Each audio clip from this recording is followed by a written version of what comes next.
તો સાણંદની જોલાપુરના આચાર્ય સામે ગંભીર આક્ષેપ કરવામાં આવ્યા છે। વૃક્ષો કાપીને કૌભાંડ આચરવામાં આવ્યા હોવાના ગ્રામજનોએ ગંભીર આક્ષેપ કર્યા છે। જોલાપુરની પ્રાથમિક શાળામાં વૃક્ષો કાપીને 700 થી 800 મણ જેટલું લાકડું વેચી દેવામાં આવ્યું હોવાના ગ્રામજનોએ શાળાના આચાર્ય સામે ગંભીર આક્ષેપ કરતા ખળભળાટ મચી ગયો છે। તો મિડ ડે મીલ અને એસએમસી અને વહીવટી કામગીરીમાં પણ ગેરરીતિના આક્ષેપ કરવામાં આવ્યા છે। સમગ્ર મામલાની નિષ્પક્ષ તપાસ કરવામાં આવે અને જવાબદારો સામે કડક કાર્યવાહી કરવામાં આવે તેવી માંગ ગ્રામજનોએ કરી છે।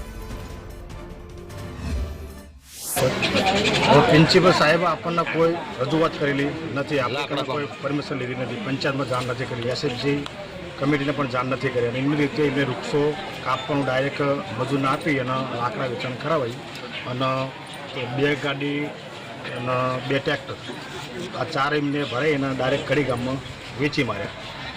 કાલે હું આવ્યો સ્કૂલમાં, મને ફોન આવ્યો એટલે મને કીધું કે સફળ તમને કોઈને જાણ કરી હતી, તો મેં કીધું ભાઈ ના, મને કોઈને જાણ કરેલી નથી। પછી આવી અને મજૂરને પકડ્યા।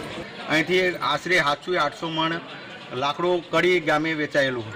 અહીંયા એક ગાડી તો અમે ડિટેલ કરી લીધી પોલીસ સ્ટેશનમાં ફોન કરીને। અહીંયાથી ત્યાર પછી અમે ખોડા પોલીસ સ્ટેશન જાણ કરી, તો ખોડા પોલીસ સ્ટેશનથી એવું કહેવામાં આવ્યું કે તમે વન વિભાગમાં જાણ કરો। વન વિભાગમાં અમે ફોન કર્યો, વન વિભાગના અધિકારી એવું કહેતા કે અમે મારા પથરીના દુખાવા હોવાના કારણે ત્યાં હું હાજર નથી।